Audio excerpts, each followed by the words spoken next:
प्यारे दोस्तों, शिक्षाविद प्रजापति यूट्यूब चैनल पर आपका स्वागत एवं अभिनंदन। आज से अपन क्लास 10 साइंस की जो बुक है अपनी माध्यमिक शिक्षा बोर्ड अजमेर, उस बुक्स के अंदर जो अपना पहला पाठ है भोजन व मानव स्वास्थ्य, तो हम पहले पाठ के बारे में महत्वपूर्ण बिंदुओं के बारे में अध्ययन करेंगे। सबसे पहले संतुलित भोजन किसे कहते हैं इसकी डेफिनेशन पढ़ेंगे।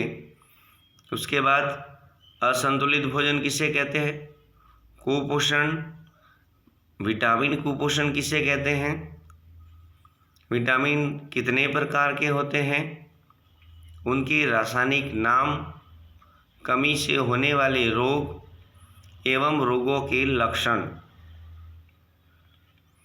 इस वीडियो के अंदर हम जो विटामिन हैं उन विटामिनों के रासायनिक जो नाम हैं, बहुत सारे भैया कह रहे थे कि जो विटामिन के रासायनिक नाम याद नहीं हो रहे, उसकी बहुत ही बढ़िया शानदार ट्रिक के माध्यम से अपन पढ़ने वाले हैं ताकि आपका प्रश्न कभी गलत नहीं होगा। तो स्टार्ट करते हैं आज का अपना ये वीडियो। सबसे पहला पॉइंट, संतुलित भोजन। संतुलित भोजन कहते किसे है ना। हम भोजन तो करते हैं, प्रतिदिन करते हैं। क्या कभी आपने ऐसा देखा क्या कि आपकी मम्मी आपको प्रतिदिन एक ही प्रकार का भोजन दे रही है? आपका आंसर होगा नहीं। प्रतिदिन आप अलग अलग भोजन करते हैं। इसका भी एक उद्देश्य है, अपना एक हेतु है कि हम प्रतिदिन अलग अलग भोजन क्यों करते हैं। क्योंकि हमारा ये जो शरीर है उसे ऊर्जा की आवश्यकता होती है और अलग अलग पोषक तत्वों को ग्रहण करने से हमें एनर्जी है वो प्राप्त होती है। किसी भोजन से अधिक प्राप्त होती है, किसी से कम होती है। इस कारण से हमारे शरीर को चलाने के लिए ऊर्जा की आवश्यकता होती है और अधिक ऊर्जा के लिए हमें अलग अलग प्रकार के भोजन करना पड़ेगा, तभी हमारे शरीर के अंदर हमें ऊर्जा प्राप्त होगी, जिससे हमारा शरीर स्वस्थ, मजबूत और रोग प्रतिरोधक क्षमता बढ़ेगी, शरीर की वृद्धि होगी, शरीर स्वस्थ रहेगा, रोग मुक्त होगा। इस कारण से अपन अलग अलग प्रकार के भोजन भी करते हैं। पहली बात, संतुलित भोजन कहते किसे हैं, तो सुनना ध्यान से। ऐसा भोजन जिसके अंदर सभी पोषक तत्व विद्यमान हो। आप कहोगे ये सारे पोषक तत्व कौन से, तो विटामिन हो गया, खनिज लवण हो गया, प्रोटीन हो गया, कार्बोहाइड्रेट हो गया, वसा हो गया, जल और रेशे, ये सभी है क्या पोषक तत्व है। ये सभी पोषक तत्व भोजन के अंदर विद्यमान होने चाहिए और इस प्रकार का भोजन जो होगा उसी भोजन को अपन क्या कहेंगे, संतुलित भोजन। समझ में आया क्या? ठीक है ना। दूसरा है असंतुलित भोजन। इसके विपरीत ऐसा भोजन जिसके अंदर पोषक तत्व या तो एक या एक से अधिक पोषक तत्वों की क्या हो, कमी हो, उसे क्या कहेंगे, असंतुलित भोजन। समझ में आ गया होगा। संतुलित और असंतुलित भोजन है वो किसे कहते हैं। अंतर भी पूछा जा सकता है क्योंकि आपके बोर्ड के एग्ज़ाम के अंदर परिभाषा वाले, चित्र वाले, अंतर वाले, उदाहरण वाले, परिभाषा वाले, डायग्राम वाले या विशेष टिप्पणी वाले, इस प्रकार से प्रश्न है वो बनते हैं। तो समझ में आ गया होगा आपको संतुलित भोजन और असंतुलित भोजन। उसके बाद देखते हैं कुपोषण। ये कुपोषण होता क्या है? कुपोषण का मतलब हमारे भोजन के अंदर लंबे समय तक किसी एक पोषक तत्व या एक से अधिक पोषक तत्वों की क्या हो जाए, कमी। उसे अपन क्या कहेंगे? कुपोषण। कुपोषण आपने देखा होगा, कुपोषण का शिकार होने के पश्चात शरीर एकदम दुबला पतला अस्थि पंजर जैसा दिखता है, पेट बाहर फूला हुआ, अस्थियों का ढांचा दिखता है। एक प्रकार से वो कुपोषण का शिकार है, अर्थात उसने अपने जीवन के अंदर पोषक तत्वों को ग्रहण नहीं किया, संतुलित भोजन को ग्रहण नहीं किया। इस कारण से वह कुपोषण का क्या हो गया है? शिकार। तो समझ में आ गया होगा कुपोषण किसे कहते हैं? ऐसा भोजन जिसके अंदर पोषक तत्वों की कमी, एक या एक से अधिक पोषक तत्वों की कमी लंबे समय तक कमी रहती है। आप भोजन के अंदर एक पोषक या एक से अधिक पोषक तत्वों को आप ग्रहण नहीं कर रहे, वो भी लंबे समय तक, महीने भर आप उस पोषक तत्वों को ग्रहण नहीं कर रहे, या एक ऐसा भोजन जिसके अंदर एक या एक से अधिक पोषक तत्वों की क्या हो जाए? कमी, लेकिन क्या लंबे समय तक भोजन के अंदर पोषक तत्वों की कमी हो रही है या एक से अधिक हो रही है, तो इस प्रकार के भोजन से आप कुपोषण के क्या हो जाओगे? शिकार। समझ में आ गया होगा भैया। लंबे समय तक एक या एक से अधिक पोषक तत्वों की क्या हो जाए? कमी, तो ऐसे भोजन को अपन क्या कहेंगे? कुपोषण। क्लियर हो गया? आगे देखते हैं विटामिन कुपोषण। अब व्यक्ति विशेष की बात कर रहे हैं। आपको मैं ऐसे भी पूछ सकता हूँ, विटामिन कुपोषण किसे कहते हैं? कार्बोहाइड्रेट कुपोषण किसे कहते हैं? ठीक है ना? वसा कुपोषण किसे कहेंगे? तो एक ही बात ध्यान रखना, यदि विटामिन शब्द आगे लिखा है, कुपोषण लिखा हुआ है, तो क्या होगा? व्यक्ति विशेष भोजन की बात हो रही है। ऐसा भोजन जिसके अंदर विटामिन की कमी लंबे समय तक अगर कमी हो रही है, तो ऐसा भोजन क्या कहलाएगा? विटामिन कुपोषण।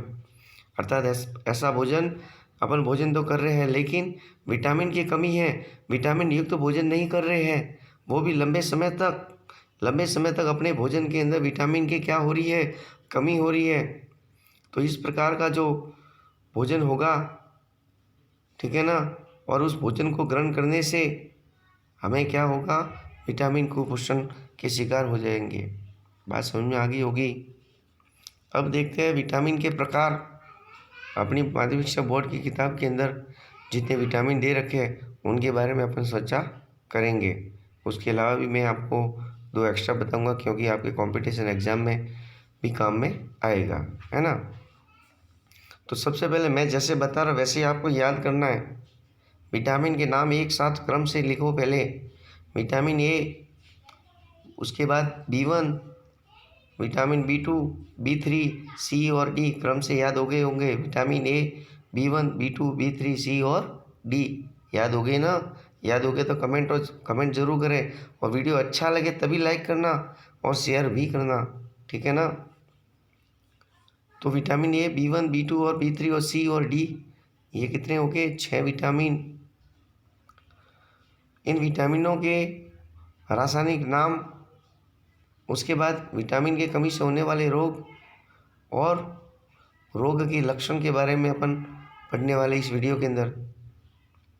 जो विटामिन ए है ना, उसका नाम आपको याद नहीं होगा, भूल जाओगे। Vitamin B1, B2, B3, C और D का क्या नाम है? तो आपको बता दूं, बहुत ही शानदार ट्रिक मैं बताने वाला हूँ, ध्यान से सुने। रथ पर रानी की एक ट्रॉफी, जिसको आप चॉकलेट कहते हो ना, रानी की ट्रॉफी। समझ में आया ना? ये वाक्य को रट लो एक बार आप अच्छी तरह से। रथ पर रानी की एक ट्रॉफी 2-3 बार बोलिए, तब याद होगा, ऐसे थोड़ी याद होने वाला है। रथ पर क्या है? रानी की एक ट्रॉफी रखी हुई है। समझ में आया क्या? रथ पर क्या है? रानी की एक ट्रॉफी। और इसी से आपको सारे विटामिन के रासायनिक नाम याद होने वाले हैं। सबसे पहला ये जो र दिख रहा है, ये पहले विटामिन क्रम से याद रखना, ध्यान रखना कौन कौन से काम में आने वाले इस वाक्य से रासायनिक नाम याद होंगे। एक तो आपका आएगा र, दूसरा आ जाएगा आपका थ, पर आपका किप साइलेंट रहने वाला है। रा से आ जाएगा विटामिन का रासायनिक नाम, नी से आ जाएगा, ठीक है। उसके बाद आपका की का कोई किप साइलेंट रहने वाला है, ए का हो जाएगा, उसके बाद में क का हो जाएगा, फिर ट्रॉ का हो जाएगा और उसके बाद में फी का हो जाएगा। कल ये समझ में आ रहा है ना। तो विटामिन ए जो है ना, विटामिन ए का रासायनिक नाम अगर पूछे तो र फोर क्या हो जाएगा, रेटिनॉल। समझ में आ गया क्या, र का क्या हो जाएगा, रेटिनॉल। क्लियर हो गया। विटामिन ए का रासायनिक नाम क्या है, र फोर रेटिनॉल। ओके, समझ में आ गया होगा। अब देखते हैं विटामिन बी वन का। विटामिन बी वन का जो रासायनिक नाम है वह थायमीन हो जाएगा। क्लियर। उसके बाद में विटामिन बी टू की बात करें, विटामिन बी टू का कौन सा हो जाएगा, रा फोर राइबोफ्लेविन उसका रासायनिक नाम हो जाएगा। बी टू का रासायनिक नाम क्या हो जाएगा, राइबोफ्लेविन हो जाएगा। क्लियर। 3 विटामिनों के नाम हो गए।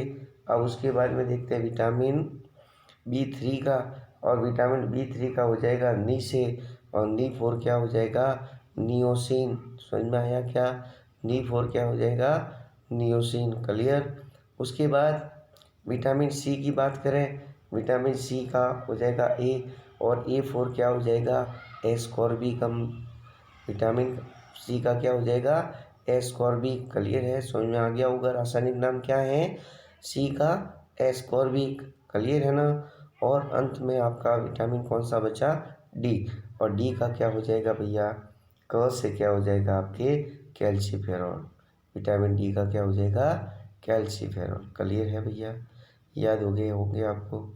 और विटामिन डी के बाद 2 और है आपको फिर याद करना, लेकिन आपके क्लास में 10वीं बोर्ड की किताब में नहीं है। तो विटामिन ए, बी1, बी2, बी3, सी, डी, ई और के का भी बता सकता हूँ। ई का हो जाएगा टेकेफेरॉल, और के का हो जाएगा फ्लिक्लिनोनिन।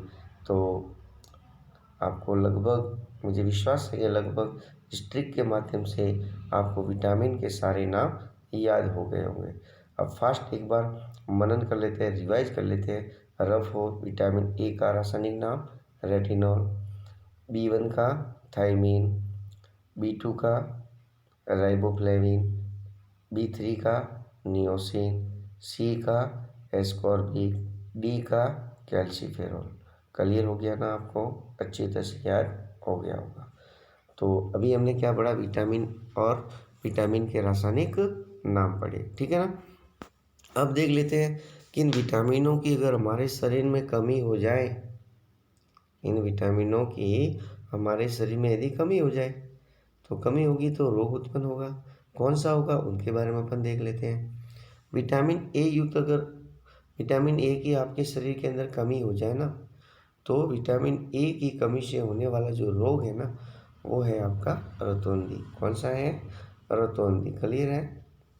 दूसरा बी1, बी वन की अगर विटामिन बी1 की कमी हो जाए तो रोग कौन सा हो जाए, बी4 बेरी। क्लियर है। बी टू का अगर विटामिन बी2 की कमी हो जाए तो आपको याद रखना, बी2 का नाम क्या था, राइबोफ्लेविन। तो रोग कौन सा हो जाएगा, राइबोफ्लेविनोसिस। बोलिए 1-2 बार, राइबोफ्लेविनोसिस। क्लियर है ना। तो ये कौन से रोग होने वाला है, विटामिन बी की कमी से कौन सा रोग होता है, राइबोफ्लेविनोसिस। क्लियर, याद हो गया होगा। उसके बाद विटामिन बी थ्री का रासायनिक नाम क्या था, आपको वो याद होगा, ठीक है ना, नियोसिन। क्या नाम था, नियोसिन। क्लियर है ना। तो उसका विटामिन बी3 की कमी से कौन सा रोग हो जाएगा आपका, पेलिग्रा। अच्छी तरह से याद रखें, मोस्ट इंपॉर्टेंट है, ध्यान रखना, ठीक है ना। इसी प्रकार विटामिन सी की कमी से कौन सा रोग का, C4 स्कर्वी हो जाएगा। क्लियर। और विटामिन डी से कौन सा होगा, रिकेट्स रोग हो जाएगा। क्लियर। तो हमने क्या पढ़ा, विटामिन की कमी से होने वाले रोगों के बारे में पढ़ा। क्लियर है ना। अब उसके बाद में हम देखते हैं कि अगर विटामिन ए की कमी हो गई तो रतौंधी रोग हो गया। और रतौंधी रोग के लक्षण क्या है, आपको रात में दिखाई नहीं देगा। जो भी व्यक्ति रतौंधी रोग से ग्रसित है ना, उसे रात में दिखाई नहीं देता, कम दिखाई देता है। क्लियर हो गया होगा। उसके बाद देखते हैं बेरी-बेरी जो रोग होता है, और जिस व्यक्ति को बेरी-बेरी रोग है उसके क्या रोग के लक्षण हैं? हृदय धड़कन है वो कम होना, पेशियाँ एवं तंत्रिकाएँ क्या हो जाती है? कमज़ोर हो जाती है। ठीक है। उसके बाद राइबोफ्लाविनस एक प्रकार का रोग है, और ये रोग होने के क्या लक्षण हैं? जो मुख के किनारे है ना, मुख के किनारे और होंठ की जो त्वचा है वो क्या हो जाती है? फट जाती है। ओके। उसके बाद पेलेग्रा रोग जो होता है विटामिन B3 के द्वारा, इसमें रोग के क्या लक्षण हैं? यहाँ पर जीभ और त्वचा की पपड़ियाँ फटती है ना, जैसे फट जाती है पपड़ियाँ फटती हैं। क्लियर। विटामिन C से कौन सा रोग होता है? स्कर्वी। और स्कर्वी रोग के लक्षण क्या इंपॉर्टेंट है, याद रखना। स्कर्वी रोग से मसूड़ों से, जो दांत है ना, मसूड़ों से क्या आता है? खून आता है। क्लियर हो गया होगा। उसके बाद विटामिन D की कमी से कौन सा रोग होता है? रिकेट्स होता है ना। तो रिकेट्स में क्या ध्यान रखना है? पैरों की जो हड्डियां है ना वो मुड़ जाती है, घुटने हैं वो क्या आ जाते हैं? पास में आ जाते हैं, जिसके द्वारा जो फौजी भाई जो ट्रेनिंग होती है ना फौज में जाने के लिए, तो देखते हैं जैसे ही पैर टच होते हैं ना, तो फिर टच होंगे तो वो दौड़ेंगे कैसे? बॉर्डर पे तो कभी भी अकस्मात कुछ ना कुछ घटना हो जाए तो दौड़ना भी पड़ेगा, है ना। तो भर्ती के अंदर जो घुटने अगर टच हो रहे हैं तो उनका सिलेक्शन भी नहीं होता है ना। तो वो ऐसे जिस व्यक्ति को रोग है वो रिकेट से ग्रसित है, ठीक है ना। तो पैरों की हड्डियाँ क्या हो जाती है? मुड़ जाती है, और घुटने हैं वो पास में आ जाते हैं। तो जो आज मैंने आप इस वीडियो के अंदर जो समझाया है, तो ये आपको दावा विश्वास दिलाता हूँ कि इससे अगर बोर्ड या एग्जाम में प्रश्न बना तो आपके बाहर नहीं जाएगा, ठीक है ना। तो आप अच्छी तरह से इस वीडियो को समझ लें। अगर वीडियो समझ में नहीं आता हो आप वापस उसको वीडियो को देखें, सुने ध्यान से, और नोट्स बनाते रहें और रिवाइज करते रहें, और इसी प्रकार से अपन नेक्स्ट वीडियो अच्छा वीडियो और बहुत ही शानदार वीडियो लेके आएंगे। तो अभी के लिए जय हिंद, जय भारत।